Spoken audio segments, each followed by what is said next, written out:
Everyone, welcome to week number 6 in EDCI 6620 EdTech for the K-12 leader.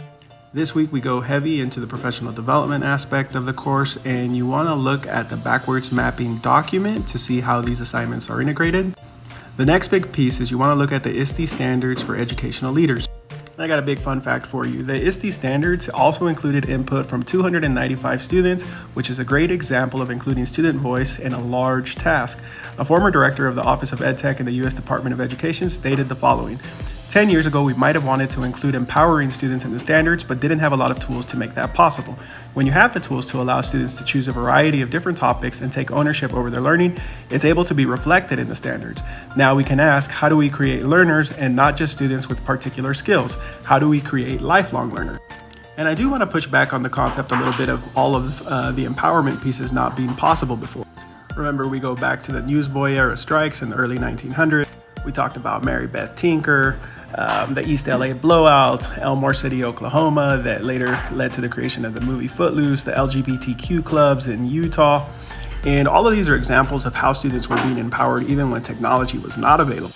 And so I wouldn't really look at this as something new, more so as a potential renaissance that we can really accelerate and amplify through the use of technology.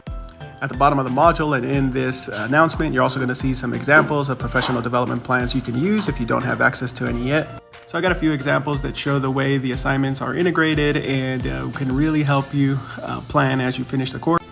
You'll see in the first example, the student here used Tech Buddies, and this was to create an ebook that was aligned to the standards that the students were learning at the time. The students learned how to create this work and then were able to share it with another class.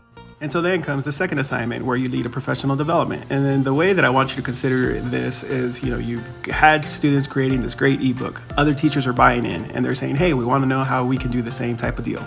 Or maybe you have your school site leadership ask you to lead a professional development. So what you can do is you can stand up there and show everybody how to do it. And then another way to do it is you can bring your entire class and then have the students co-lead that entire training with you. I've done this type of work with everybody from 3rd all the way up to 9th grade.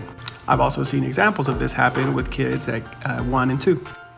And then what can your community event be? Well, your community event can be a publishing night where your students are showcasing the work that they've created or the work that classes have created at your class, and then they take the lead in showing parents in the community. So be aware that all the rest of the assignments are coming fast and furious. Don't hesitate to reach out if you have any questions.